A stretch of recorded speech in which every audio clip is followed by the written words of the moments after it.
Triste image de l'été, cette jeune Toulousaine vient de trouver une portée de 6 petits chats sur une route un peu avant un employé municipal de Colomiers a déposé un chaton également abandonné.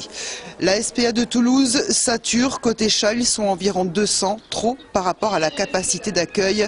Jacqueline Buzichelli. On a un quota à respecter et on est obligé d'euthanasier. C'est aux propriétaires à prendre leurs responsabilités et on nous amène. C'est sûr que c'est la solution de facilité. On arrive. Je ne dis pas que c'est pour tout le monde la solution de facilité, mais souvent.